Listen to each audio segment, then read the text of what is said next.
An industrialist invites some experts to visit his theme park of cloned dinosaurs. After a power failure, the creatures run loose, putting everyone's lives, including his grandchildren's, in danger.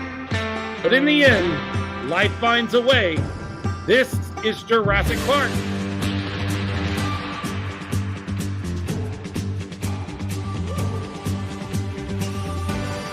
Woo! Hostered Gunz. Hanging out with you, talking about movies as we move through the off-season for the San Antonio Gunslingers and the San Antonio Brahmas. My name is Phillip Higginbotham. I'm joined, as always, by Leo Yamas, and that's it. The rest of our crew today has been slowly picked off as we've made our way through the park by a number of different Raptors got them. No, life finds a way, but life also finds a way to mess with your plans. One person had a work concern, one had a family concern, and obviously, way more important, work and family, way more important than talking about movies. So while we hope to have those guys with us, we don't have them with us. So it's just me and Leo, which means we need you. If you are with us live, we need you to join in the conversation as much as you can as we talk about a little known movie from 1993 called Jurassic Park. If you've seen it. If you've seen it. If you know anything about it. Having a conversation with Jason Spurgeon yesterday, when he thought he was going to be able to join us. And I was like, do you know anything about this movie? And he goes, remind me of what it's about again. And I'm like, it's the one about the robot pirates from the future. And he goes, yes. Okay, yes. I know what you're talking about. Because Jurassic Park, what is there to say? Like, I'm going to spoil this whole episode and say this is one of my favorite movies. It is high in my pantheon. I think I said that last week. It is incredible. It was something that came about at just the right time in my life that I hooked onto and just soaked in. Written by Michael Crichton and David Koepp based on Michael Crichton's novel, was not even released, the novel, before the rights were being bidded on by 5 different studios, or 4 different, I think it was 5 different studios. Director, of course, is Steven Spielberg. It stars Sam Neill, Laura Dern, Jeff Goldblum, Richard Attenborough, B.D. Wong, Sam Wright, Wayne Knight, a host of other people, but those are the names that we all kind of recognize. Budget was $63 million. The gross for this movie is $1,104 million. Wow. It is the oldest movie, Leo, to gross $1 billion. Titanic did it before Jurassic Park. In 98, Titanic grossed $1 billion. Jurassic Park was re-released into theaters in 2013, and that's when it went over the 1 billion mark. So it is the oldest movie to have accomplished 1 billion in the box office. And it's got a runtime of 2 hours and 7 minutes. What is that? 127 minutes. Yes. I'm surprised it's that long.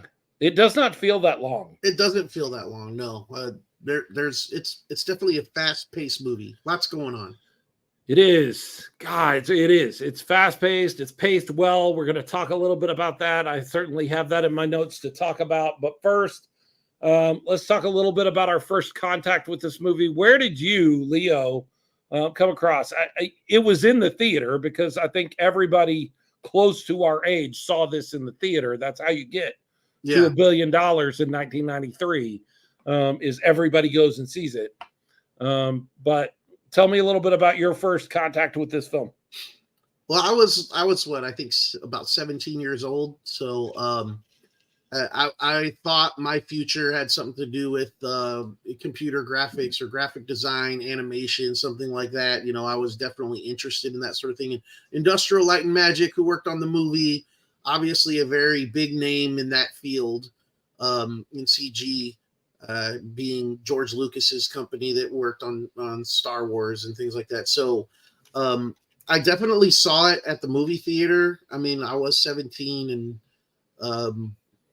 yeah, I was around doing a lot of different things. I was very active. So I can't recall the exact outing or who I was with. I was probably with one of any number of friends. Um, but I definitely did see it at the theater on the big screen. It would have been a high priority for me at the time because of the CG and everyone, it was no secret that they were using, new technology on the CG for this is a first. There was a lot of firsts in this movie in that realm, and of course, no one had ever seen anything like it and came to rave reviews. So that's all I heard about, among my peers and friends and people that I knew. So that was definitely a big deal to me. Let's see how they made these dinosaurs move and look so real with the live action. So that was my first experience with it that I remember, but I don't remember the exact, outing itself. I've seen it many, many times since, of course, and I'm Right. pretty sure I saw it more than once in the theater, probably. So I know for a fact that I saw this opening weekend, July whatever or June whatever. I had just turned 13. It came out on June 11th, and I turned 13 on June 2nd of that year, Mhm. 1993. And so for a 13-year-old boy, like that is the perfect age for this movie because you Yeah, can go to the movies by yourself at 13, and we did. Um, but you're still young enough to grab on to everything that is Jurassic Park and the dinosaurs of it. I can remember that summer before the movie came out, all of the merchandise hit the shelves. There was tons of merchandise, which is kind of funny. There's this real meta moment in the movie where Ian Malcolm is talking about you packaged it and slapped it on a lunchbox and you're trying to sell it. Yeah, they sure did. They packaged it and put it on everything. There were toys, there were video games. I remember going with my family on a family vacation to Colorado. My dad had just gotten a four-wheel drive Jeep Cherokee, and anytime he got a four-wheel drive vehicle, we took it to Colorado. He wanted to drive around in the mountains, and on our way out of town, we bought a deck of playing cards that were Jurassic Park playing cards. So they had pictures from the film on them. And I played solitaire with those playing cards that whole trip. Like when we would stop in a hotel or whatever, I was playing with those cards and had those cards forever. Um, I know I saw this multiple times in the theater. I even know who I saw it with. My best friend, my buddy that's the same age as me, Derek, and I were running buddies and we ran around together. We both loved this movie. And so that was my first contact. I'm sure it was opening weekend.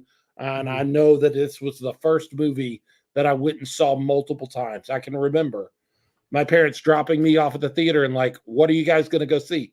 Jurassic Park. Haven't you already seen that? Yeah. Yeah. Who cares? Like, it's amazing. And that's good. If you're too young or too old, because there are some people that were not in the right age group for this movie when it came out, and you never saw it on the big screen, you missed. This is one of those movies you have to see Oh yeah. in the full sort of amazing, um, gigantic screen, biggest screen you can get. It's a really good movie, right? It's a really great movie. For sure. Absolutely one of my favorite. What makes this film great, Leo? What is it about this film that makes it great? I think it's just the scale of the movie as far as the amount of CG that is used in this movie, but it was made so that it doesn't look obvious to be CG. It was kind of smacking the audience in the face the way it was smacking Dr. Grant and Ellie in the face the first time when they come out to the field and for the first time see those Yes, dinosaurs, and Dr. great Grant scene. sees it first and Ellie's she's distracted talking about something, he's turning her head and he's like, holy cow, look at this. And then they have this look on their faces, from witnessing something so big in front of them that they thought they'd never see. And I think this movie was groundbreaking in that sense, that that sort of thing had never been done before, in that way. It was something that it was the first time any of us had seen something like that. Those massive, um, what's the word I'm looking for? Like the wide view of Right. panoramic Yeah. views of these creatures that have been gone for 65 million years, and there you are seeing on the screen, and they looked absolutely real. Like there was not anything Yeah. claymation about them, or fake No. looking about them. It was like, holy cow, how did they do this? No. So the number one thing I have on what makes this film great is the effects. We've had this conversation multiple times, you and I, and now I get to have this conversation with everybody who listens to the show. There was this perfect time in movies where we had computer graphics available, but we also used practical effects.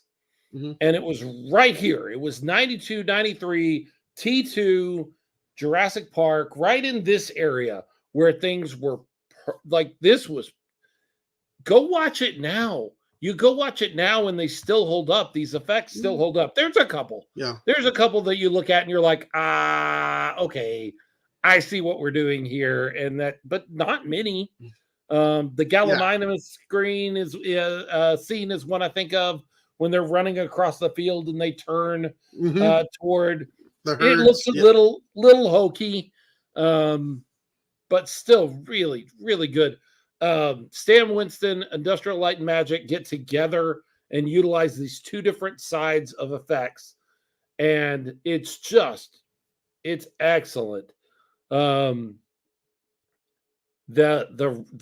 use of puppets, the use of computer graphics to enhance the puppetry work that they're doing, and some of the stop motion work that they're doing. Hey Mo, Mo checking in and talking to us. You didn't say the magic word, Dennis Nedry. Great line. Yeah, the effects are just top notch, and to this day, like you can go back and watch it now. There are movies that looked great in the theater, that looked great at the time, and you go back and watch them now, and you're like, I don't love this. I don't love this anymore. I don't think this is great. I was blown away by the visual aspect of Star Wars Episode 1 in the theater. Yeah. Like visually, the movie did something for me when I was 19 years old and in college. But now I go back and watch it and I'm like, this just looks cartoonish. It's just all CG. It just looks so cartoonish. And so there was this sweet spot, and Stan Winston, who is amazing, he was involved in T2, also involved in this one, and there's a reason Stan Winston is one of those names that is just great. Have there ever been, like, you got Stan Winston doing effects along with Industrial Light and Magic, you got Steven Spielberg directing, you've got John Williams doing the music. Those are the three best guys of the thing that they're doing it all on this film. Yep, rock stars. Just so the effects, scary. Like I can remember being a 13-year-old kid in the theater right there at the beginning. Just from the start, Leo, the movie is done so well. The trees parting, the opening scene is just trees. And they're partying, and you're getting these guys on a loading dock, some of them holding guns and weapons, staring off into the forest, but you don't know what's coming. Like, are we about to see a dinosaur? And then, of course, Spielberg does exactly what he does so well and just holds off so long before you see what you want to see. Right. All the way until they get to the island, and they're in the Jeep. That scene you were just talking about, where they're in the Jeep and they see the Brontosaurus or Brachiosaurus for the first time. and they're amazed. And Spielberg just does this great job of just making you want it so bad that when you see it, you're like, yeah, you're as excited as Grant is when you see the dinosaur, because you're like, there it is. I've been waiting for the dinosaur, and here's the dinosaur. And it's masterful storytelling. I mean, we've talked about, the CG and how realistic they strive to make it and how expansive it is. But it's not like a lot of movies where they focused all on that, but they didn't support it with story. It was just about the graphics. This is a masterfully told story in this movie, in the sense, like you said, the opening scene, you don't know what to expect. You don't know what you see as the trees are parting, and then you see the guys and they're transporting this thing, and it's an enclosure, and you get a sense of fear from it right off the bat because it's the velociraptors that are in there. You don't ever get to see the velociraptor, but somebody's already dying in the opening scene. Somebody's already being ripped to shreds by what's in that enclosure. So shoot her, shoot her. So you're absolutely, keep going. I was just going to say, and I think it's masterfully done in the sense that that's the first experience you get of the dinosaur in the movie, but you don't see the dinosaur. So you're still not sure what it's going to look like when you finally get to see one. And then when you finally get to see the dinosaurs, it's the opposite spectrum of the dinosaur. You get to see the brontosaurs and that panoramic scene with all the dinosaurs that you don't need to run for your life from. Right. And it's this beautiful, the Vegisaurs. It's this beautiful, peaceful scene, and it's just like, bam, there it is, and the fear is gone. You're like, okay, wow, this is just incredible. You picture yourself there seeing this for the first time. You're seeing it with those characters, and so that sense of fear that you had at the first experience, it's gone.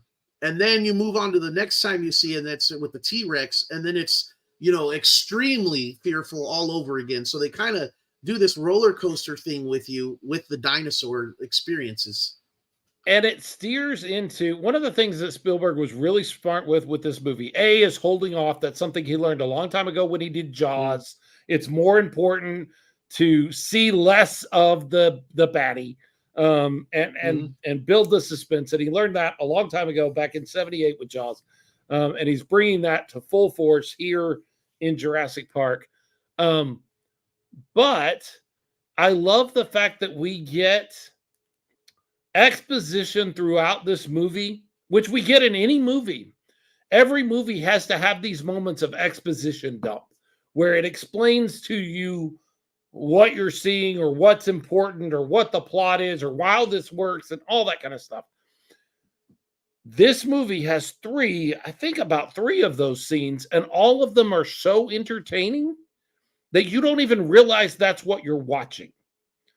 It is the moment in the amber mine with the lawyer, with Gennaro and the mine guy, as they're digging for amber, and he's telling him, we've got to have the insurance guys have to sign off. You don't care. You think they're looking for dinosaurs, and then they pull out this amber. You have no idea what that even means yet, but you're getting story, and you're learning something about the story moving forward, and you don't know it. The biggest one that is just a big exposition dump that could be boring, and the part that you would fast forward past once you know the movie really well, is Mr. DNA. Yeah. The cartoon DNA, it's all exposition dump, but it is so entertaining. I don't care. It's great. The voice, dinosaurs, the whole thing is great. But also it's great because they in the sense there, they get you to really relate with the characters, because once you get the gist of what Mr. DNA is there to tell you, you're absolutely not interested anymore, and neither were they. I mean, right? They forced the bars open, and they're like, okay, enough of this show. We want to see what those scientists are doing behind those glass windows, and that was exactly how the audience feels. The third exposition dump is really interesting because it could have the potential to be the most boring part of the movie. It is instead one of my favorite parts of the movie. It is the meal where they are eating the sea bass, Chilean sea bass, and they are talking about the ethics of what is happening here. The ethics of building a dinosaur park is not what I 13-year-old Phillip, came to the movie to see. I came to see dinosaurs, not ethics discussion. That scene is shot and acted so well that it doesn't even matter. It doesn't matter that we were having a debate about the ethics of cloning and genetics. Doesn't matter. And it's a great debate, and it does not, no side wins necessarily. Obviously, as you move through the movie, Ian is right. But in that moment, all of them make really solid, salient points. And I think that was Michael Crichton. I think that's a lot of Crichton's. If you've ever read the book, and so many of us did because we were so in love with this movie, the book is heavy on the science and the ethics. There's a lot of that baked into the book and into the plot of the book. Crichton was able to take a piece of that out and put it here on display for us right in the middle of this scene. And then Spielberg and all of our cast, which we'll talk about here in a few minutes, do such an incredible job with the scene that even though it is kind of a boring exposition dump and ethics debate, I don't care. It's great. It's well done and it's entertaining. And that's what I need. I need to be entertained. And this movie does a great job from beginning to end in entertaining me. Yeah, I agree. And just on the entertainment aspect, they have the deep thinking times of these conversations and the ethics of it, and then it has some of the comedic effect in there. Sure. The goat, for example, when they're saying, there's some a little bit of comedy there, and that whole interaction, but it's all kind of intertwined really well. Like, I mean, the goat is kind of something funny that happens in the middle of a scene that's or leading up to a scene, and then reintroduced during a scene that's absolutely terrifying. Right. So it's the way they kind of mix all of that together in the storytelling. It really, I think that attributes to how well the movie just kind of, we talked about the pace. I think that really helps a lot with that. It is paced so well. 2 hours and 7 minutes, and it does not feel like it. It feels like you're moving from one thing to the other. There are very few moments where you're just like, I could skip this scene. The only one that I can think of that's like maybe a skippable scene for me off the top of my head is them in the tree with the brontosaurus. Yeah, like I agree. I get it. It's funny. She sneezes or it sneezes on them. Like, I get it. It's okay. But I could skip that. Although character development is there. There's a lot of character development there because Grant is beginning to take on some sort of fatherly moment with these kids. And we've kind of signposted a little. I don't know if you were paying attention with the character of Grant that he doesn't like children.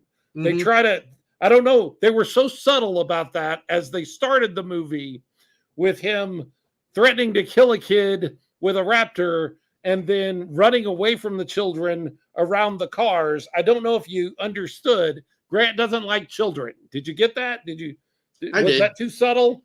Well, I was going to say, that plot line is the one thing I could have done without. And that's what that whole tree was about. That whole tree scene was about his transformation from the uncaring, I don't want to do with kids, but it also brought along the I think a great moment when they were first getting into the vehicles, and Dr. Grant is doing everything he can to get away from Tim, and Tim's just not getting the hint, which was hilarious because Tim is such a big fan of his and his work.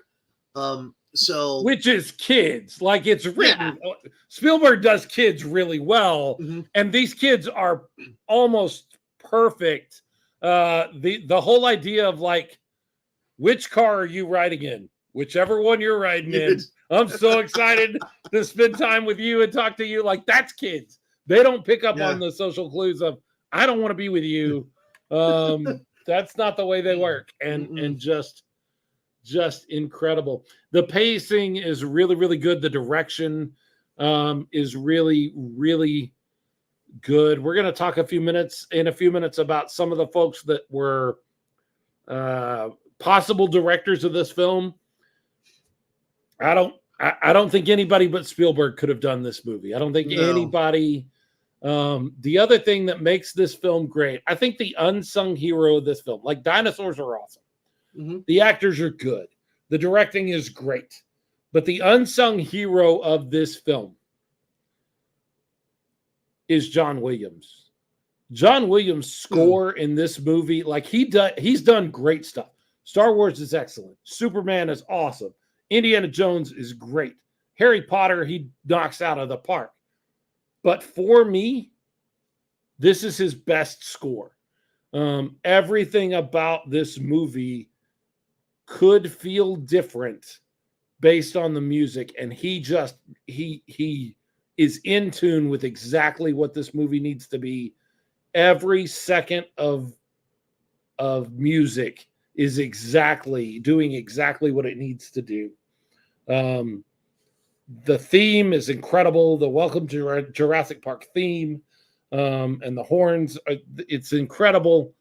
But even the chase sequences and the moments of comedic effect with Wayne Knight tumbling down the hill and some of that kind of stuff. Like, the score is just as good as he is. I think this was peak. This is peak John Williams here.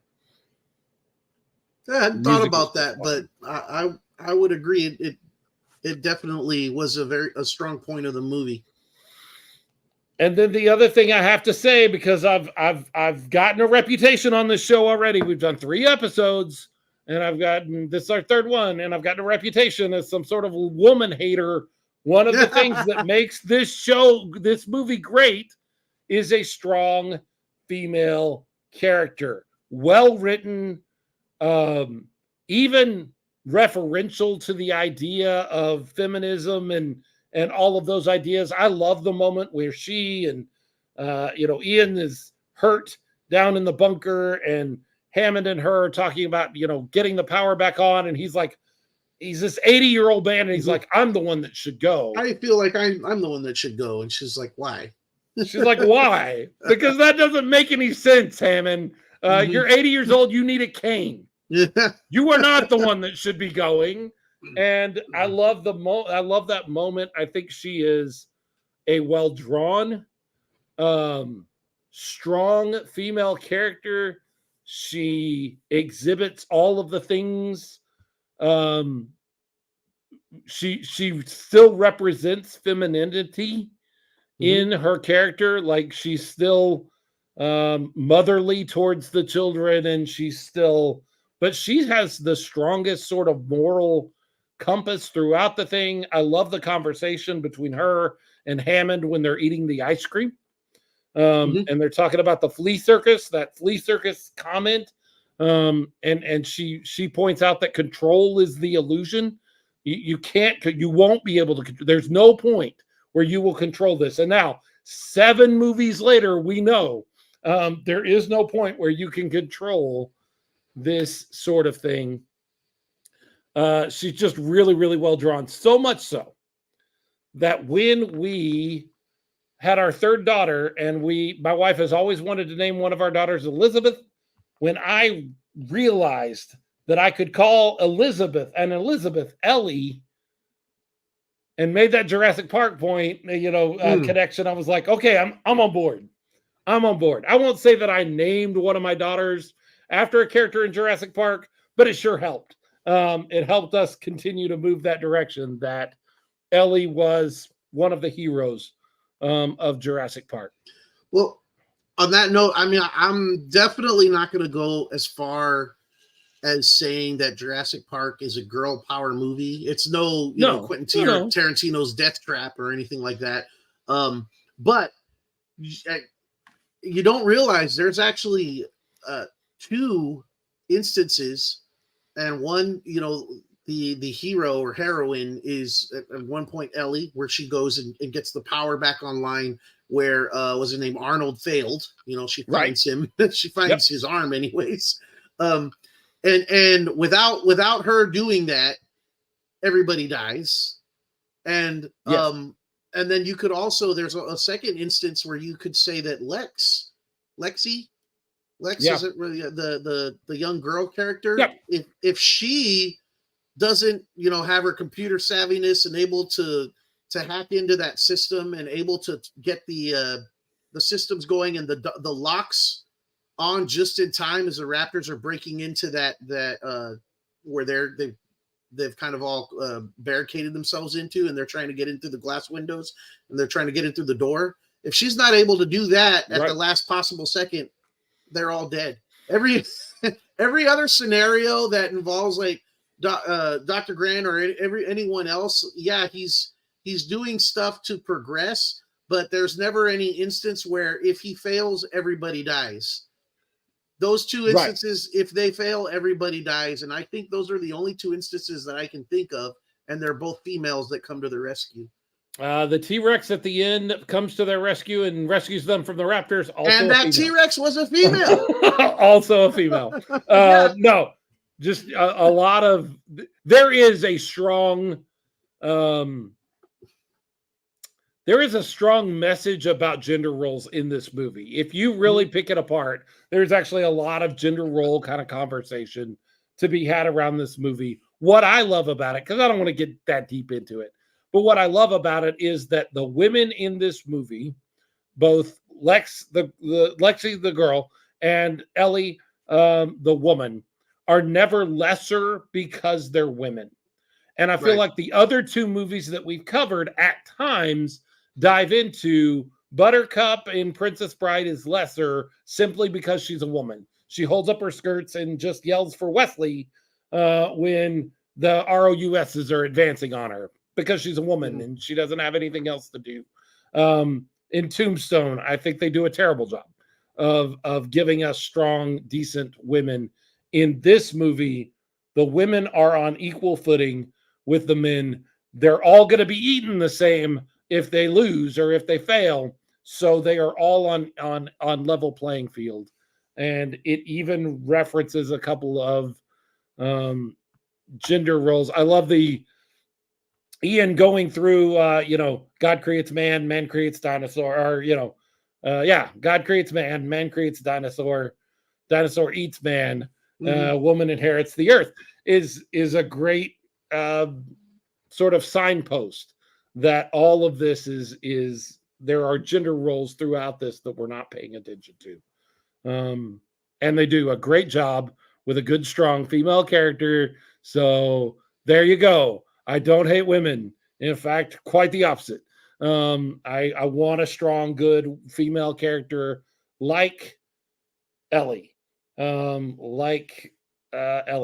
Not like Claire in Jurassic World. I don't want to get too far into the things, but boy, as good a job as they do of drawing the characters here in the early part of the Jurassic Park franchise, they do a really poor job of drawing characters in the back half of what we have as the Jurassic Park franchise now. There are no defining qualities of anybody in the Jurassic World movies. They are money lady. They are, for sure, adventure guy. They're just basic stock characters, and they don't do that here in this first Jurassic Park. I think they do a great job of drawing good characters. Let's talk a little bit about the performances that we have here. We have Sam Neill as Dr. Grant.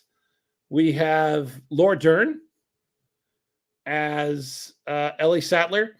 Are you concerned at all? This has come out over the past couple of years that there's a big age gap Has that ever concerned you? Have you ever been bothered by the age gap between Sam Neill and Laura Dern? I would be lying if I said it even crossed my mind until it came out in the social medias. Yeah. And look, I'm not saying it's right, and I'm not saying, I'm not saying anything about it, but a professor of anything that works closely with students out in the field and ends up, building a close relationship with one of his teacher's assistants, one of his TAs, in the field is not that unbelievable, folks. Like, yes, there's an age gap. And Laura Dern has come out in the last few years and really made a big deal about that age gap and how wrong it was. It fits. I'm not saying it's right. I'm just saying that I certainly see how we got there. I mean, it happens. I don't know how it happens, but yeah, it does. I mean, look, when I was 18, I think I made a joke. It was a joke, but Dolores doesn't let me live it one down to this day, as she shouldn't. But I made a joke. Are you about to get canceled? Are we about to cancel Leo? Probably, maybe, I don't know. But I made a joke when I was 18, and I told Dolores, I made a comment or something about that the day when she turns 40, I'll be looking around to maybe trade her in for 220s. Which she has never, ever, and well to not, has never, ever let me live that comment down as a dumb 18-year-old, saying that. And since, I mean, I'm already 48, so it's been 8 years since that time came. She's a year older than I am, so it's actually been 9 years when she turned 40. And when she turned 40, she brought it up and said, "So now you're gonna trade me in for two?" And I was like, "Look, to an 18-year-old, 2 20-year-olds, that sounds like the dream." I was like, but to someone that's near 40, 30, I was 39 at the time, but now 48, whatever, 220-year-olds just sounds exhausted. It's exhausting. Well, folks, like, no, it's been really fun covering football and then talking about movies with you. That's going to end the show here. We're done. They will be shutting us down any moment now. We will be canceled. Oh, man. It's just a dumb 18-year-old saying, making a joke. Sure. We've all been there. We've all said things that I will never forget. A huge fight that my wife and I had over the WNBA about 20 years ago, 25 years ago, when I made fun of it being poor basketball to watch. But I made fun of it in a pretty misogynistic way, and my wife lit into me, a man with daughters, and how I should be much more careful about the things I say in my home, about things. And she was not wrong. I was right. The WNBA is not as fun to watch as the NBA. I was correct, and that's not even true anymore, because now the WNBA is getting a lot better, and a lot, almost, I would say it's as entertaining as basketball to me. I think they've messed up the NBA in a lot of ways, but we could go deep into that. What would you change about this movie, Leo? What would you change about Jurassic Park? I'll tell you what I would change. And it's kind of funny, but I think it's a wasted opportunity. And it has to do with Arnold. Samuel L. Jackson is absolutely one of the most brilliant actors ever when it comes to portraying a character under duress. I mean, I'm talking epic deaths, or, being, just the commentary and the ad-libbing that he's done, and the way he can act as a character that's under duress or upset about what's going on around him. And he dies in this movie. Spoiler alert. I mean, he dies in this movie and we don't get to see it. We don't get to see, it's off screen, the whole thing, his whole ordeal. We get to see none of it. They just kind of touch a little bit where he's, frustrated on the whole, messiness of Nedry. and we get to see a little bit of comedic acting there, portrayal from Arnold. But I think there was a missed opportunity where, and maybe they had to cut down the movie. We mentioned it's a long movie, but I would have loved to see Arnold's demise. I would have loved to see Samuel L. Jackson portray Arnold's demise at the hand of the Velociraptor. Yeah, I think I would absolutely take more Samuel L. Jackson. Mm-hmm. That being said, remember at this time, Samuel L. Jackson is not Sam Jackson. He is he is a year away from Pulp Fiction. He is a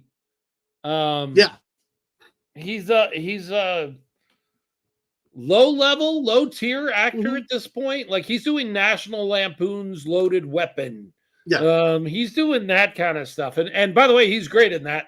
For not a great movie, he and Emilio Estevez really do a great send up of that whole thing. Hey, look, one of our guys has escaped the dinosaurs and he is able to join us. It's James Palmer. He's one of our patrons. James. He's one of our friends, and he finally was able to hop on and join us as we talk about Jurassic Park. James, what was your first contact with Jurassic Park? Honestly, I don't remember when the first time I saw it. I was like 9 when it came out, so don't really remember it. I think one of the funniest scenes to me was when I can't remember his name now. I still call him Norman from Seinfeld. Yes. When, of course, what happened to him after trying to steal the eggs and everything. Right. Well, I just think that was one of the funniest things to me. Wayne Knight is a guy that should not work in this movie that does. He works perfectly. He should not work. It should not be the thing that it is, and he does a great job with it. Harding, we have a Harding here. See, nobody cares. Dotson. I love that. Dotson. Dotson. Dotson. Yeah. I got Dotson here. I loved it. Well, and you learn so much about his character in that particular scene where he sits down and eats with Dotson, and the very end, like, don't get cheap on me. That was Hammond's mistake. Which, by the way, let's just talk about the only plot hole that there is in this movie. We're talking about what would you change about this movie. I didn't even write this down, but we have to point out, for a guy that spares no expense everywhere else, you got one guy doing the IT for your park. What are you doing, John? John Hammond, come on, man. One guy running all of the IT for your park is not the way to go. Yeah. And if you're gonna have one guy, you better pay him. Yeah, that whole setup was flawed. I'll excuse it in the sense that IT in '93 isn't what it was today, where you have to have backups for your backups, and you have to have redundancy. Right. So, I mean, don't get me wrong. Look, movie's got a movie, and so there has to be a flaw somewhere. But the one guy setting up all of the IT and no redundancy behind him, like, what happens if that guy's boat on the way over to the island sinks? Like, you need to have something else in place, John. But you know what I loved? You know what I loved about the IT aspect of this? Turning it off and on is what worked. Yeah, reboot the system. Have you tried turning it off and on again? That's always works, and that's what worked here. Other than the breakers crashing, they had to go trip the breakers again. But right. Even now, when your cell phone's not working, turn it off, turn it back on, it works. That seems to always be the answer. That's the way you fix something with a computer in it. Reboot the sucker. If that doesn't work, call somebody. If you're calling IT, if you're calling someone to help you fix something and you haven't rebooted the system, stop it. You're wasting people's time. 90% of the time, it works every time. Okay, so the plot hole is something that maybe needs a little bit of work. But here you go, guys. I have a question for you about Jurassic Park. I love Jurassic Park. It is one of the top movies in my list if I were to make a list. But I believe that Jurassic Park may have ruined movies. And I will explain to you why. It's 1993 and people have original ideas. And they make movies based on original ideas. And then Jurassic Park comes out and makes nearly $1 billion in the theaters. On a budget of $63 million, it rakes in over $900 million in its first run. Everyone in Hollywood went, that's what we need. We need to just do this thing. And so we need to make sequel upon sequel of that. And we need to go back to the well of old IPs that we have and make it. And we get to movies now that try to be what Jurassic Park was.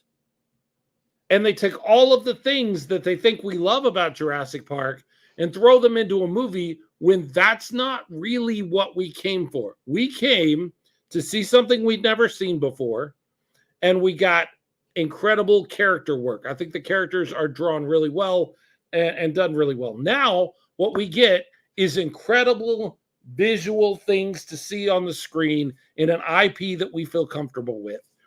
That's it. That's what Marvel is. That's what DC tries to be. That's why we keep going back to the well with Lord of the Rings. We need IP that people recognize. We need something visually stunning. Who cares about character? Who cares about plot? Those weren't important because they weren't. In Jurassic Park, any actors, any 3 or 4 actors could have showed up and done a decent job in Jurassic Park, and it would have made $1 billion. It would have made money. The plot is not that important. In fact, I would venture to say the plot is kind of weak, but nobody cares. Like, that's okay. And all of that being said, they to me, I think Jurassic Park, when you can put together a $63 million movie and make billions of dollars, I think people go, we need to make more Jurassic Parks. And then we need to make more other stuff that's just really visually stunning, but we don't pay any attention to anything else. IP that's comfortable and visually stunning, and that will do it. And that's why we've gotten to where we are in movies today, where movies are awful today. Like, I don't like the movies that come out now. You didn't like Dune, the remake, Dune or Dune 2? I honestly haven't watched them. Okay. I should. I don't like. I like Marvel movies. I like the ideas. I loved comic books growing up, and so seeing that stuff on the screen is a big deal to me. But I don't need the CGI army in every movie. I don't need. I just feel like people steer into, like, here's a great example. Venom is visually really cool. And it's IP that people understand and know, that your audience understands and knows. Plot is weak. The characterizations, for the most part, are weak. I think Tom Hardy does an okay job. Not great. And that's what we get. We get far more Venom. We get far more of that than we get anything else nowadays. And so, did this all start? Can we draw the line all the way back to a $63 million movie that made nearly $1 billion ago? This is where all of this came from. This all started with this. Now, what they don't realize is when you get Stan Winston, Steven Spielberg, John Williams, Michael Crichton, and you put together something that's really amazing. That's what we needed. We needed amazing. Instead, they just try to take the pieces of it and make movies out of that. I think Jurassic Park actually ruined movies. I love it, but I think it did. I'll agree with you that Jurassic Park kind of started the movement of if you want to make a whole lot of money, CG is very important. It's something that you can kind of anchor your film on in these large panoramic, scenes and action, that sort of thing. That's why I mentioned Dune, because Dune might kind of fits that category. Avatar is another one that did really well. But I'll disagree that they're all crap. I mean, I can think of a lot of movies that I've enjoyed, but I see where you're going with that thought, and I don't disagree that kind of started a different focus in Hollywood and making movies and being able to be very profitable when you make those movies. But I think there's a lot out there that they're still getting the right formula where you're getting a good balance between that CG and that, large scale. You mentioned yourself the Lord of the Rings trilogy. I think there's some good movies in there. Yes. But still, yes. Still developing characters and making interesting stories and using that. By the way, Leo. Yeah. I love the Lord of the Rings movies. I think they're incredible, and I think they hold up really well now, almost 25 years later. Yeah. Do you know what else Lord of the Rings did that Jurassic Park also did? What's that? Practical effects mixed with computer-generated images. Mm-hmm. Yep. It's the key. If you want to make movies that are going to last a long time, do both of these things. Not one or the other. Do them both. Mm-hmm. It works. That's why the original Star Wars trilogy didn't work, because it was too much CG and not enough of the practical. You mean the prequel? The prequel trilogy, yes. Mm-hmm. Yeah. Yeah, I mean, go watch them now. Like, the story's not as bad as everybody wants to give it credit. Everybody wants the dog on the story, but it just looks so cartoonish now.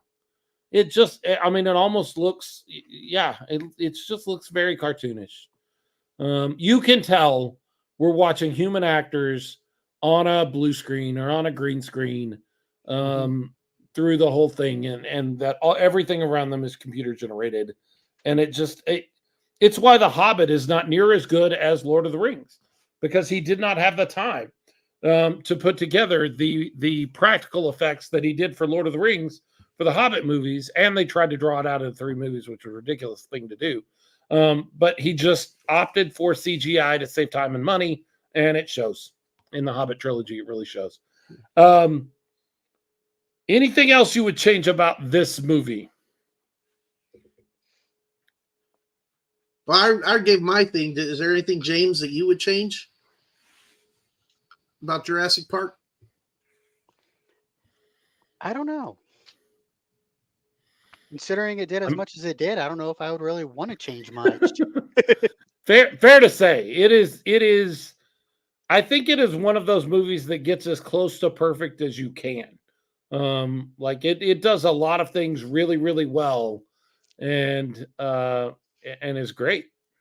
Now, in some of the research, when I Googled some stuff, is they said they changed the ending so people did not get mad at the film, because I guess they were going to kill more of the main actors at the end. Really?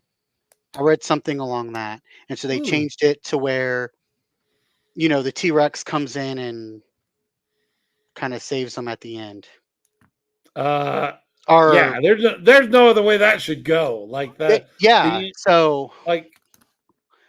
That's an incredible ending. I agree. You could make the case that, like, the T-Rex that has caused tremors everywhere it goes, sneaking up on everybody at the end of the movie, is a little odd. I don't even care. It's a great end to the movie. Agreed. Yeah, I think the only expendable character on there, if I'm speculating on what the original one was, you're not going to kill any either of the kids. Nobody wants to see kids getting killed by dinosaurs. No. Yeah, Dr. Grant. I can't see that, or Ellie. So the only one that I think maybe possibly would be, well, no, not. Well, I guess Hammond would be one, because at that time they're not thinking about sequels, right? But you definitely would need Hammond to continue on with the legacy of the Jurassic Park and someone that would continue. Well, I guess you could bring some other nutty billionaire in, but Malcolm. I know for a fact that Hammond and I think Malcolm die in the book. Okay, well there you go. And that's probably what the problem was for folks is it's not like the book, which is the worst argument ever. If you're one of those people that watches movies and is like, I want him to make the movie just like the book. No, you don't.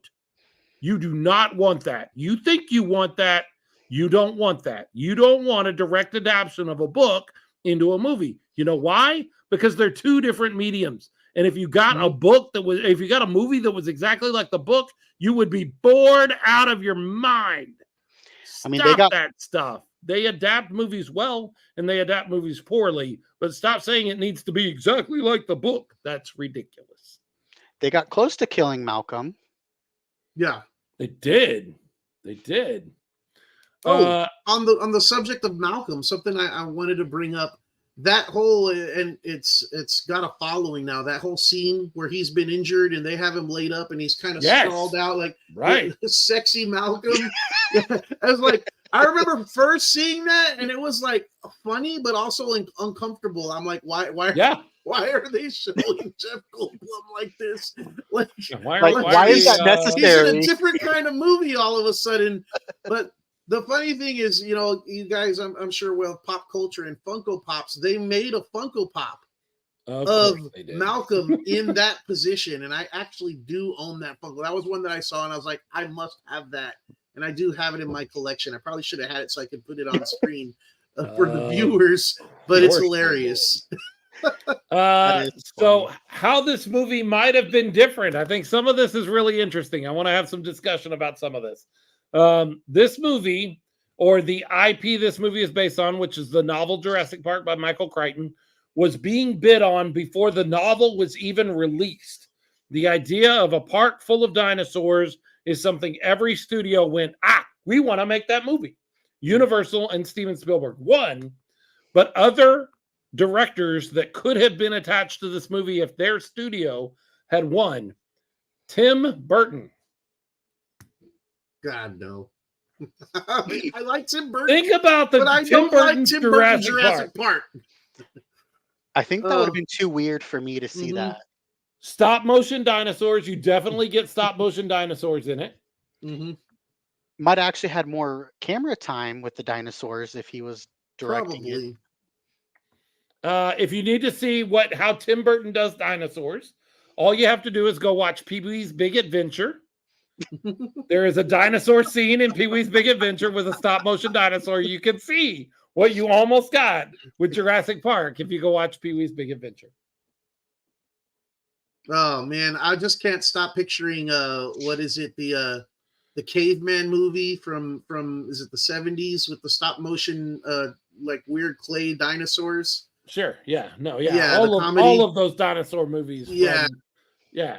Yeah. That movie's hilarious, by the way, but not Jurassic Park. No.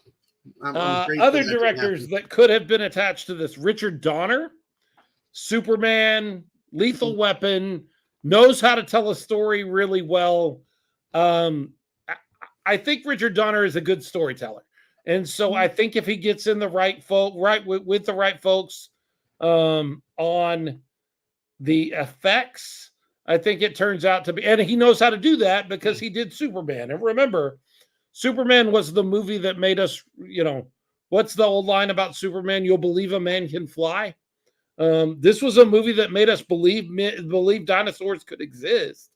So there's no reason to believe that Richard Donner would not have been a decent option to direct this particular movie. I think that you get Mel Gibson in Jurassic Park somehow because he and Donner were working together pretty closely at the time after Lethal Weapon 2. So I think your Grant is Mel Gibson. I think I read that was one of the people that were up for that part anyways with Spielberg. I did not see that, but it would not surprise me. He is right in the wheelhouse for right there in 90, 92, 93 In fact, the reason he may not have done it was Braveheart. He might have been working on Braveheart at the time. The other director that could have been attached, this is a really weird one to me, is Joe Dante. Joe Dante is the director of Gremlins, and he's also made some other weird movies. I think he made Dante's Peak. No, he did make Dante's Peak. What did he make? Did he make the other volcano movie? I don't remember. Anyway, Joe Dante, I know, made the Gremlins movies. I don't know that would have been bad. He certainly has a relationship with Spielberg, so Spielberg would have probably still been involved somehow along the way, which is good. But Spielberg is just a master at storytelling, and I'm glad it didn't end up in any of these hands. I got nothing against any of these three directors. I think the right guy's got the job. Mm-hmm. But the right guy, yeah, absolutely, the right guy got the job. I don't know how true this is, but I read that Spielberg only did it because they said he could make Schindler's List next. Oh, I could see that. That was a passion project for him for a long time, and I could certainly see him making a deal. That happens all the time. Yeah. In Hollywood, they make deals and say, I will be in this movie or I will direct this movie if you will give me the ability to make this project that I really want to do that no one else will help with. Happens all the time. I'm glad he did it because Schindler's List is a great movie. Schindler's List is another great movie. So some casting rumors for Dr. Grant, for Sam Neill, who would play Dr. Grant. Originally, it was offered to William Hurt. There was also some talk about Kurt Russell and Richard Dreyfuss, but both of them were too expensive. Okay. Harrison Ford was kind of the archetype of what they were wanting this character to be. I believe years ago, I heard somebody say that Harrison Ford considered it, but it felt too much like Indiana Jones, and he didn't want to do another Indiana Jones sort of thing. So they just made Sam Neill do an Indiana Jones impression. Yeah. And that's how we got Dr. Grant. And then Tim Robbins. Tim Robbins is really interesting to me simply because one of those things that we don't recognize or realize about Tim Robbins is that he is like 6'6" or something. He is gigantic. He's a huge man. And playing against the kids would have been very odd for Tim Robbins. Plus, I like Tim Robbins, but I don't think he has what it takes he plays the wrong kind of character to me for him to be a reasonable Dr. Grant. Another casting rumor. I think you're going to love this one, Leo. For Ian Malcolm, Jeff Goldblum was not the original want for Ian Malcolm. It was instead a guy named Jim Carrey. Wow. I think the whole movie would take a turn with Jim Carrey. Right? From early 90s Jim Carrey, then having Jeff Goldblum. Definitely. Remember, this is early 90s Jim Carrey, so this is The Mask, this is Ace Ventura, this is Dumb and Dumber. This is that Jim Carrey injected into this movie. I think he takes over the movie in some weird way. Yeah, I don't see early Jim Carrey playing the snarky intellect, because Malcolm's a smart guy, he's kind of got that, they call him, the rock star, movie star, with rock star, and he's got that kind of vibe, but he's definitely a smart guy and kind of sees the writing on the wall. He's the first one to call the ethics of this out and saying what a terrible idea this is. I don't see Jim Carrey pulling that off as well. I don't, at that time, it'd be hard to take Jim Carrey seriously.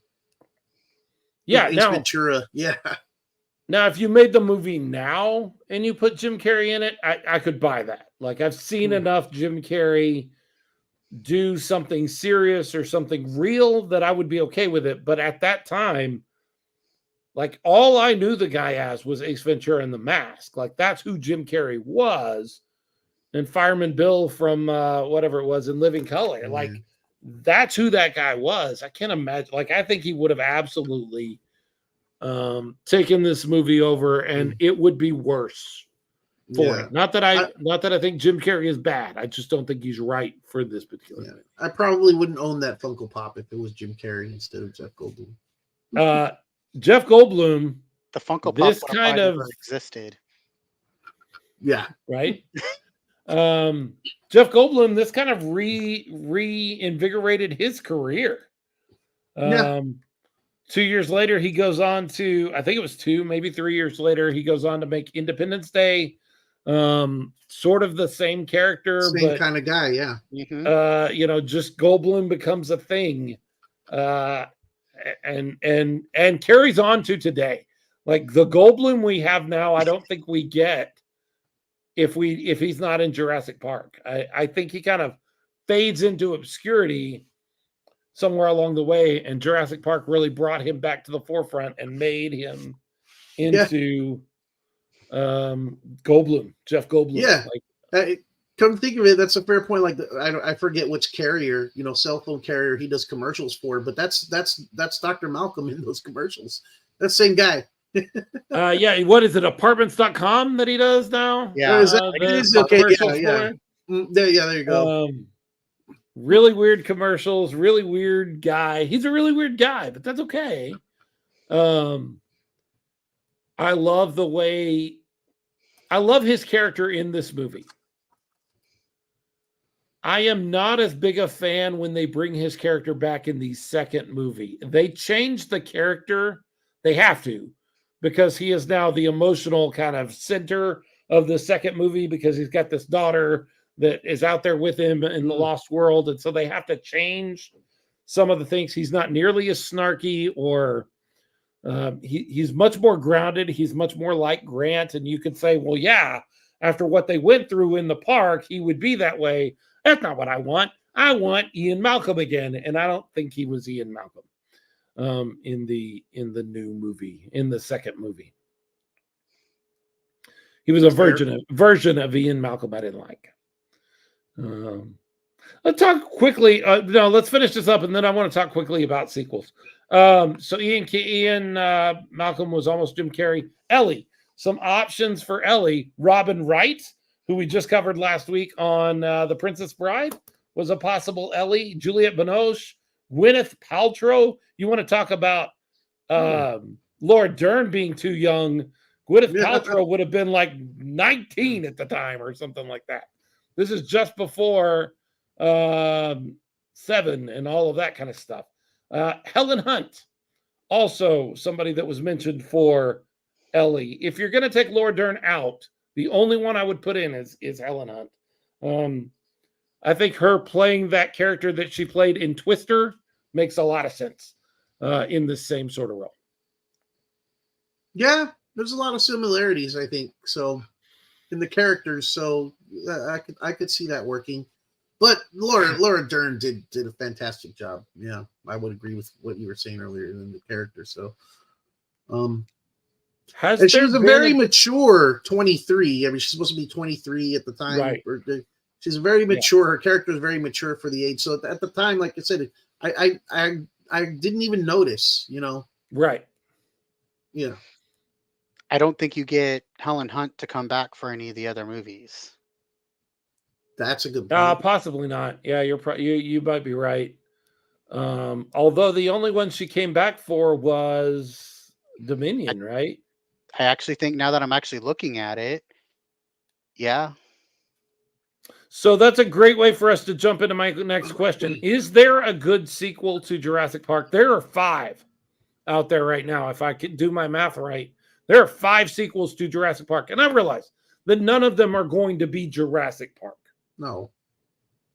But just as movies, is there a good sequel to this movie? Jurassic World was close, but even it gets bogged down by the end. I'm just like, I don't care. Can we get this over with? I know the dinosaurs are going to fight and somebody's going to win and the good guys are going to get away. Like, I know what's going to happen. I'm really not invested here because I don't care about these characters near as much as I did back in Jurassic Park days.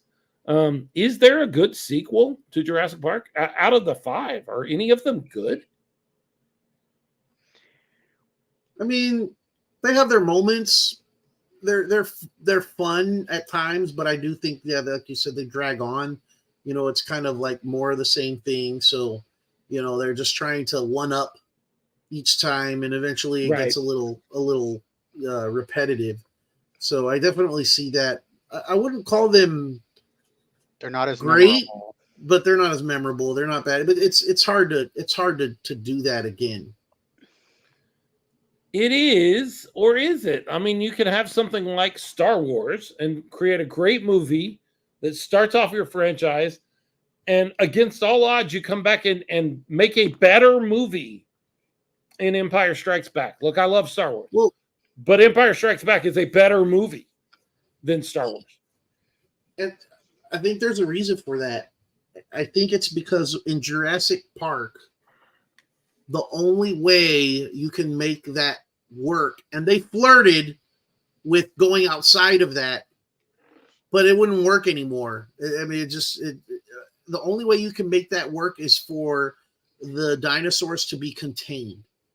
They're on an island. They're not where they're not a threat to the general public outside of their containment. Now it happens a little bit in one of I forget which movie where they bring them to the mainland, and one get the T-Rex is roaming around California. Yeah, that's the Lost World. That's the second movie. Yeah. Yeah, but that's running loose in San Diego. The San Diego, yeah, and it was just kind of like, oh brother, at the point, but they for Jurassic Park to work, they have to keep them contained. And something like Star Wars, you can go to multiple different universes and planets and different. Yeah, because of the nature of the characters, the main characters, the dinosaurs. You have to keep it contained to an area where people outside of that area, they have no idea. They're not seeing it. And so that's hard to tell a story over and over again, and you have it contained in one area.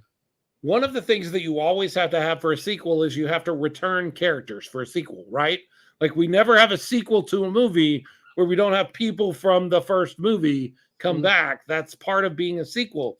It is unbelievable that any of the people that left the island alive would ever, under any condition whatsoever, come back to the island and put themselves back in that situation.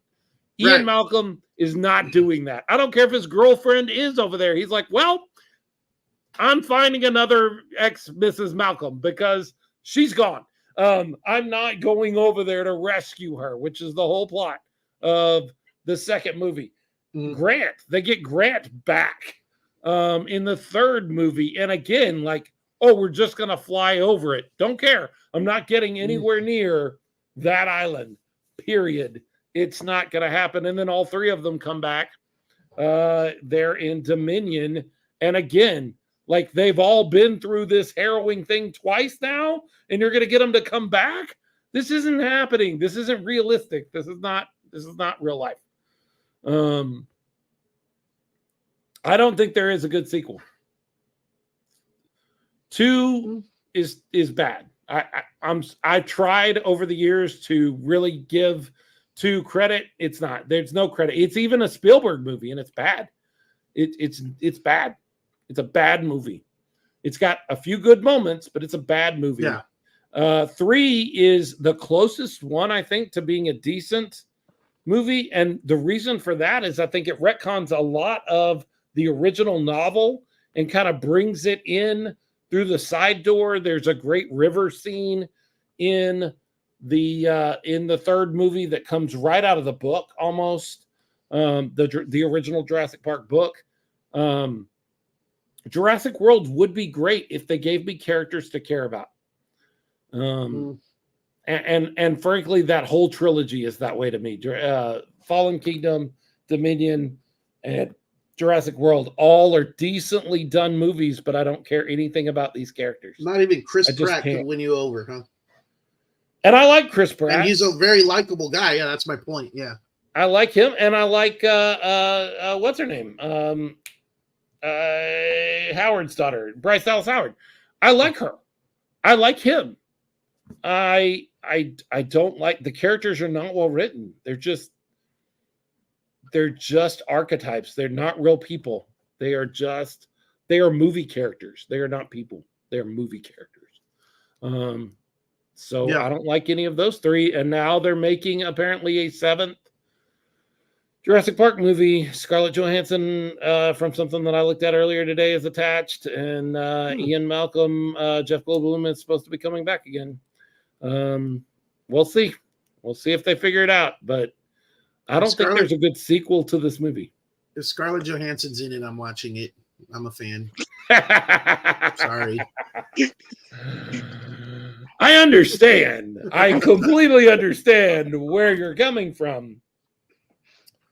Okay, where does this film rank for you guys?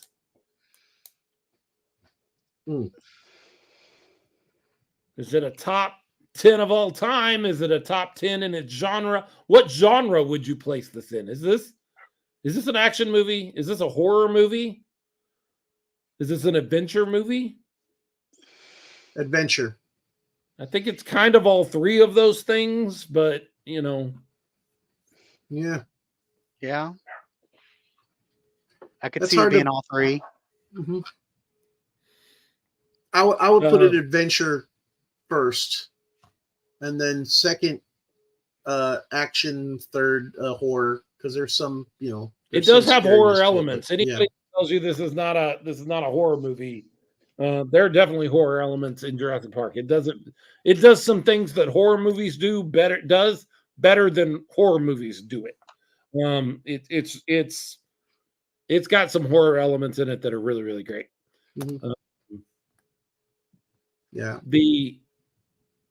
The T-Rex attack on the cars in the rain is a horror. That entire sequence is a horror sequence, and it is absolutely heart-pounding. I don't care how many times you've seen it.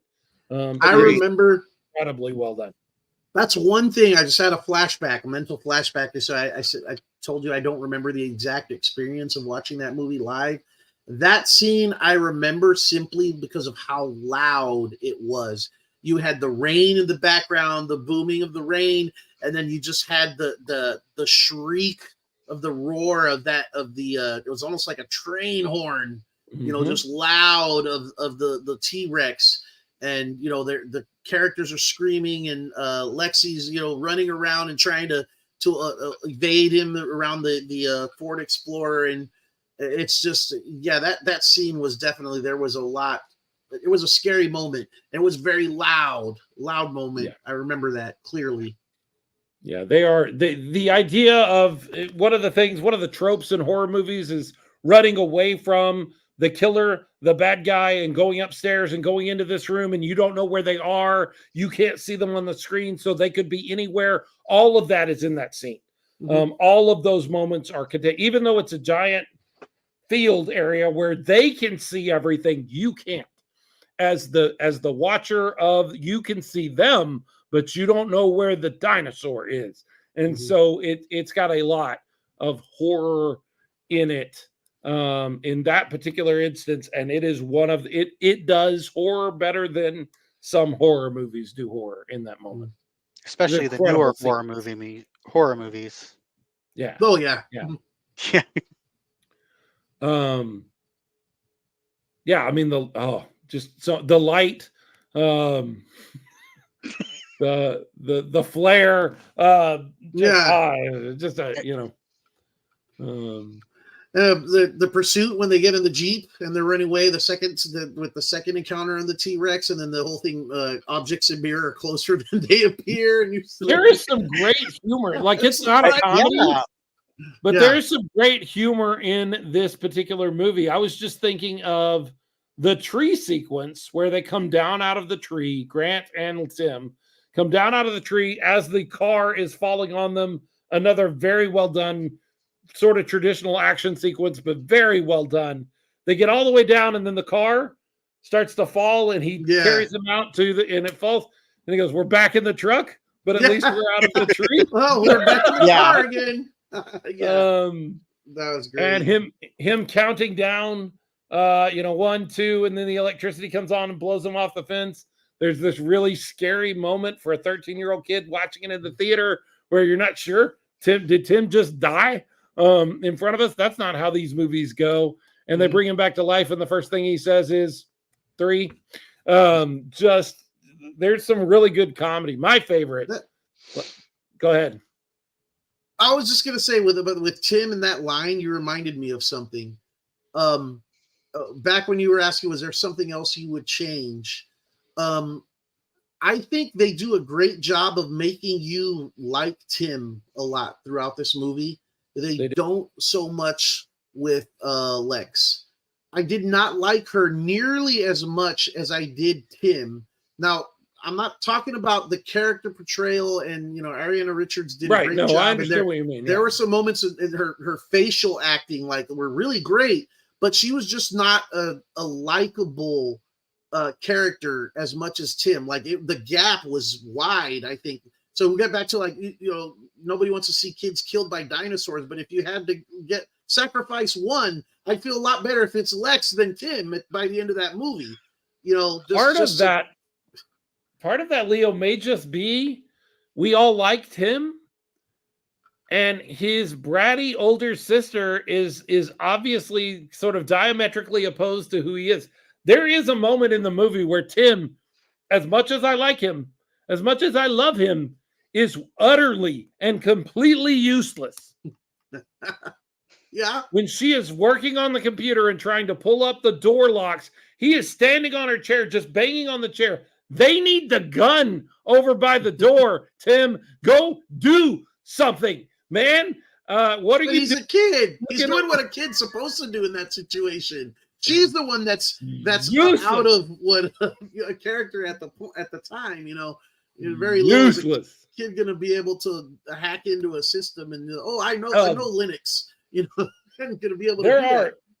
There are 2 genuine moments of you think the kids are gonna get it. You think there's actually 3, but we already talked about the very end where you don't know that the surprise T-Rex is there. But when they're crawling in the ceiling, and the head comes up and knocks the ceiling tile down and drops Lex, and they pull her up, and at the very last minute, there's the snap. Ooh, that's really, really, really close. And then the kitchen. The kitchen scene is great. And the door, when she can't get the door down, and you don't know that it's a reflection until I thought it was over. I thought that they were gonna have this raptor murder Lex like Leo wanted them to. I thought they were gonna do it. But they didn't. I didn't say I wanted them to kill her. I just said if you force me to choose between one, well, that would be the case. Because in the story, they don't make her as likable as Tim, and I mean, they could have done that. They could have made her more likable. And that kitchen scene reminds me another thing about the storytelling. Just a point to make: the tapping of the foot of the Velociraptor on the tile floor with the claw. I mean, it's just little details like that they took time and effort in doing that just make it great. The fact that we are so scared of the raptors. A dinosaur, I will remind our listeners, watchers, nobody knew anything about before Jurassic Park. Yes. These weren't a dinosaur people were scared of before Jurassic Park. And so they have to tell us why we should be scared of it. And they do it within 8 minutes of the movie. There is that scene between Grant and the kid about raptors and how smart they are and how they hunt. They hunt at packs. And it all comes back. The clever girl attack on Muldoon. Muldoon is a character that gets. You talked about Samuel L. Jackson. I want more Muldoon in this movie. I want more of the gamesman that has been keeping these animals in line as the park is getting built. I want more of that guy. If they're going to go back and make a prequel to this, they need to make a Muldoon movie. I want to see more of Muldoon. I just think they should have given him pants. I don't know why he's wearing shorts and pull-up socks. That I was like a big badass like that, out in the jungle where there's mosquitoes and all kind of stuff. He's not wearing shorts and pull-up socks. That was the only thing that bothered me about Muldoon. But yes, I do like when he's realizing they're being hunted and he's starting to put the gun together, and he's like, run, and he tells her to run, and she turns and runs right into a tree branch, a tree trunk. I thought that was great. Like, bam, dead. You fail. You fail the running thing. Yeah. Give the guy some pants. This is we were talking about where we rank this movie. This is a top 10 movie for me. This might be a top 5 movie for me. It's not my favorite movie of all time. It's not the best movie I've ever seen, but it is. This and Back to the Future are two of the movies that are closest to me to a perfectly told story. They tell a story incredibly well, and it's all there. It wraps things up very well, and they're just fun. They're fun from beginning to end. I have other movies that I would consider higher than this movie, but I will tell you, I don't earn merchandise from those movies. But this is my 3rd Jurassic Park shirt that I've ever owned in my life. I have merchandise from this movie. Any of the ones that would be above it, I do not. And we're going to talk about some of those movies, so I can't list them off. But we're going to get into some of those movies as we move through the rest of this off season. It's a top 5 for me. It regularly is in my top 5, I think, of movies. I put it top 10 to 15. You know, it might break my top 10 if I have to sit down and write a list, but it may not. But I don't think it'd be any lower than 15. It's a really great movie. It is kind of everybody that works on it is kind of at their peak. Is doing really, really good stuff. You got John Williams, you got Sam Winston, you got Steven Spielberg. We all talked about them. Michael Crichton. I don't know if you ever connected with a lot of Michael Crichton and what he wrote and the things that became movies. He did 2 things that were really, really amazing: Jurassic Park and ER. Everything else he did is not very good. Congo is not a good movie. No, it's not. It might be a great book, but it's not a good movie. Sphere, not a good movie. The ER, which he was developing at the time that he wrote Jurassic Park, and that's how Spielberg knew that Jurassic Park was coming, was because of their connection that they had through ER. ER was good, and Jurassic Park is amazing. Other than that, I'm not sure Crichton did a lot of things that. What are you looking up? I know when Leo's looking something up. What's Leo? I'm trying to see. I mean, the Twister. He was involved in Twister. Yeah. You're right. Twister. I'm like, I know I've seen some things with his name attached that I thought were, you know, pretty good. I mean, I haven't seen it, but I've heard a lot of good things about Westworld, and that's his as well. The original, back from 1973. Yeah, like Yul Brynner. I think it's an older. Yeah, you're 1973. Yeah. Okay, I know what you're talking about. Oh, Rising Sun with Sean Connery and Wesley Snipes. Nah, not my I think jam. that was a decent movie. There's nothing wrong with it, but it's just not my jam. But there's a lot more bad than there is good on that list. Yes, I agree. For sure. Yeah. What? So I would put it in my top 5. You would say it might be in your top 10. James, you're saying what? Probably higher on the list in the top 10.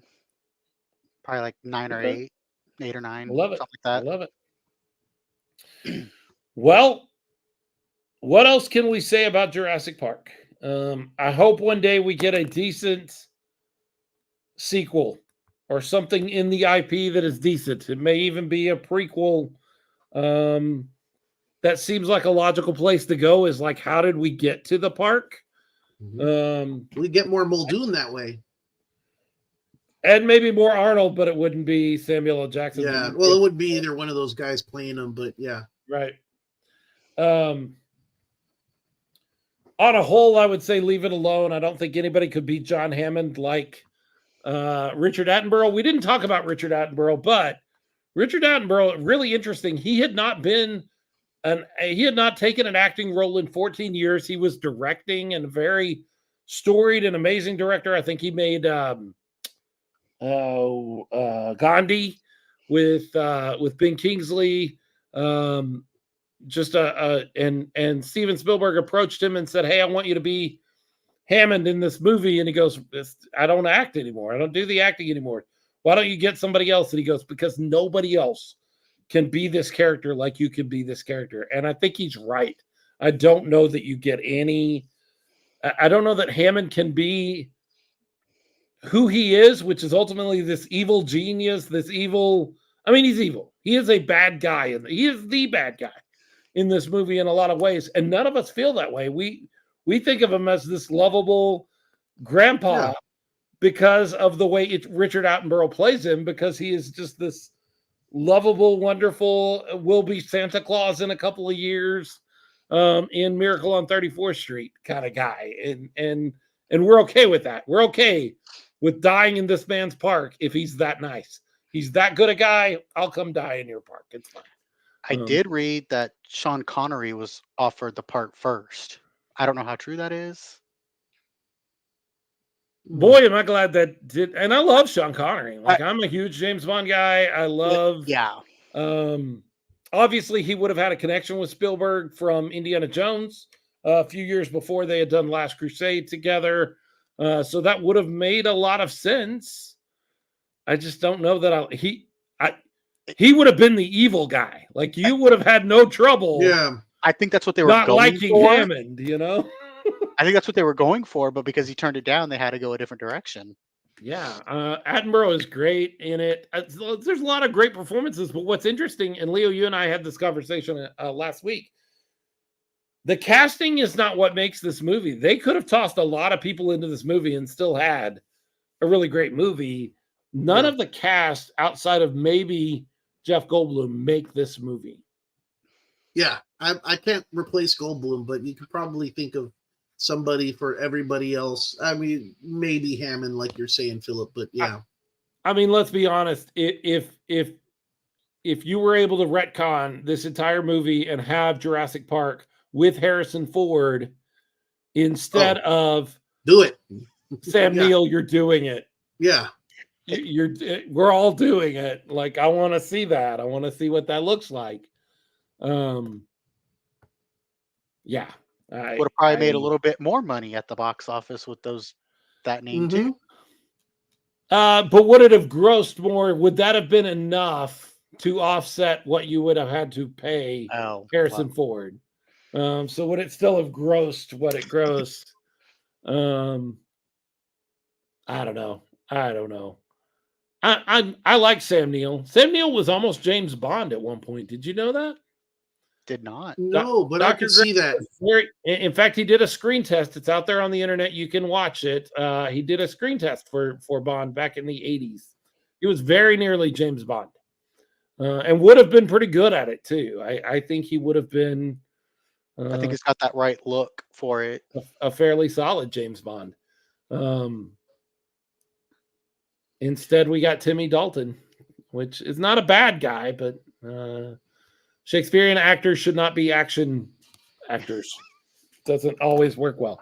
I like Timothy Dalton, but Bond was not a good role for him. You know who would make a good, if they did a prequel like you're saying, who would make a good Hammond? Who's that? Russell Crowe. I hate Russell Crowe. He could do Hammond now. I mean he's older, he's bigger. Yeah, I mean, no, you're probably right. He probably great Hammond. You kind of like, but you know, he's got very selfish motives. I could see Russell Crowe playing that very well.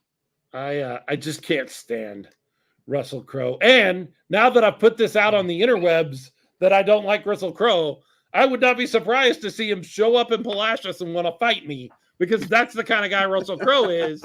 He gets really mad when people say anything about him. But yeah, I don't care. I mean, don't get me wrong. I think Russell Crowe is a really good actor. I love LA Confidential, and he's a big reason why I love that movie.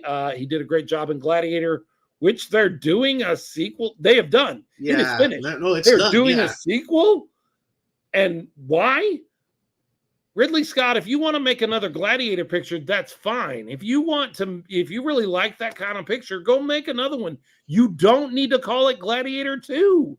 Just stop it. Stop grabbing the IP that's 20 years old just to sell movies. Stop doing this. Pedro Pascal is in it though, and I love Pedro Pascal. We talked about him the last show, yeah, and it makes me want to see it. But if I'm being honest, that's the only thing about the trailer that makes me want to see the movie is Pedro Pascal's in it. Right. The reason why it's being made is because that's what they do now. Just remake movies, and they can't come up with anything new. Well, that is Jurassic Park. We will be back. Leo, what the 2 weeks we're coming back? Do you know the date? Do I have to pull up my calendar really quick? October 15th, we will be back.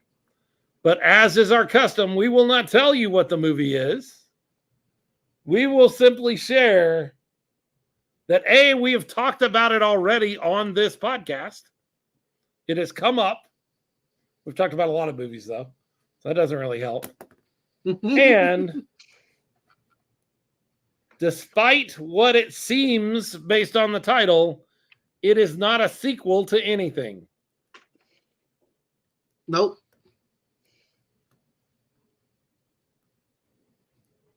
I got to give one more clue. It's definitely not Lucky. No, it's not. Despite the title, it's definitely not Lucky. Definitely not Lucky. One of the darkest films I think I've ever watched multiple times. I don't mind dark films. Mm-hmm. I watch them, but usually I can watch them once and be like, okay, I've seen that. For instance, and so now I'm going to give away that it's not this movie. I have seen American History X one time. It is an excellent movie. I will never watch it again. I have seen and gotten what I need to see from it. It has no rewatchable. It's so dark and so heavy that I've gotten what I can get out of it, and I will not watch American History X with Edward Norton and Edward Furlong again.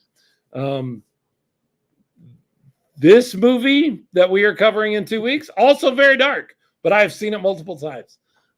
It is a really well-told story, but man, it could use some humor in it somewhere. It could use a light. There is no light moment in the whole movie. No. And unless you're twisted. Unless you're twisted. Very, very twisted. You would have to be very, very twisted. There is an iconic scene in it, though. There are several iconic scenes in it. Yeah.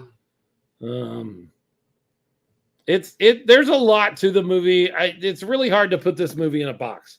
There's a lot to this movie. It's hard to just stuff it all in a box. And I'm excited about spending some time with it. I don't know how many times I'm going to watch it in succession. I usually watch 3 or 4 or 5 times as we lead into these episodes.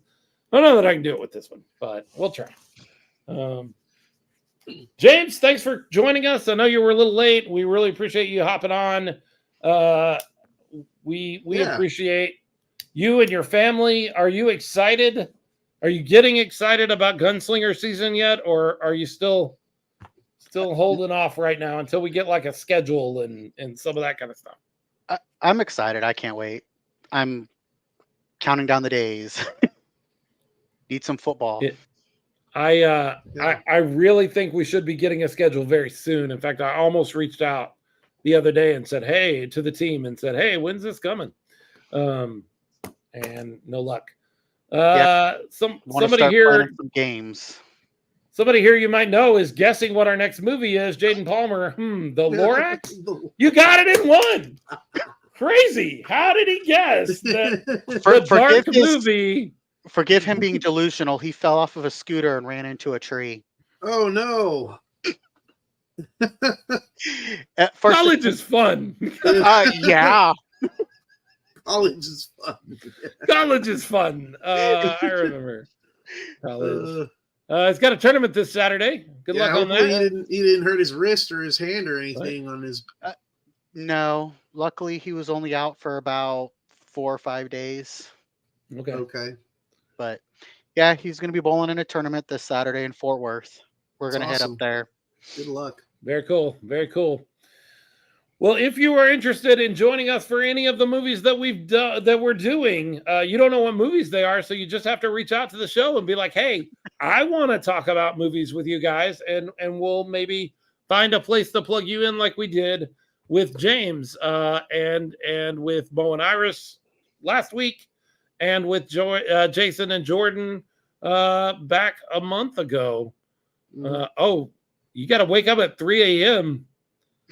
for his tournament. For the bus drive over. I mean, is there any point in going to sleep then? I didn't say that. You athletes need your sleep. Get your sleep. I don't know when he sleeps.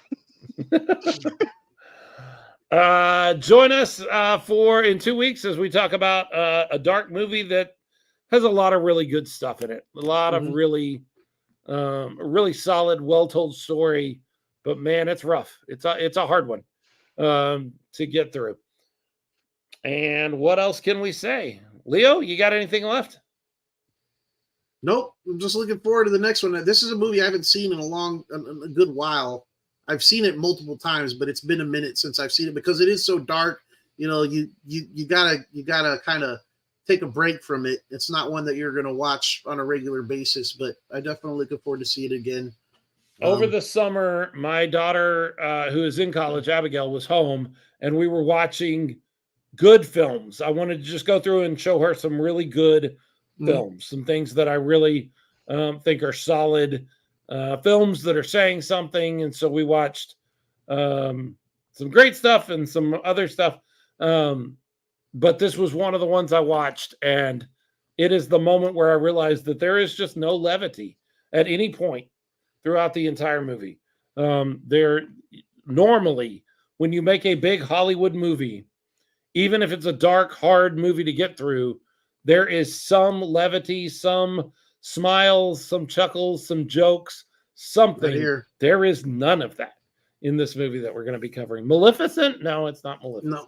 But you know what? The actors in it handled it fantastically. The performances are great.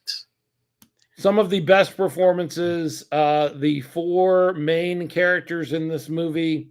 There's another clue for you. The 4 main characters in this movie are all expertly cast and do an incredible job with the parts that they play. All 4 of them are just great. And the ancillary characters are also really good. But I can think of 4 main, what I would consider main characters, and none of them could have been cast differently, and you got a decent movie. You got a rewatchable movie. They are all just absolutely excellent. Okay, I'm clueless. I can't figure out what the movie is. Well, part of the cool part of being a guest on this show is right after we're done talking to all these people, we're going to jump off and we're going to tell you the whole list. We're going to let you in on the whole list. Swear you to secrecy. You have to prick your finger and sign in blood that you won't share it with anybody. But we're going to share with you the whole list. And so that's another bonus. If you want to come on and be a guest and talk about movies with us, you can find out what else we're covering during this off season. We'll be back in 2 weeks on the 15th with a movie. You thought I was just going to throw it out there. Don't forget, guys, life is like a movie. Write your own ending. Keep believing. Keep pretending. We'll see you guys later. We'll see you in 2 weeks.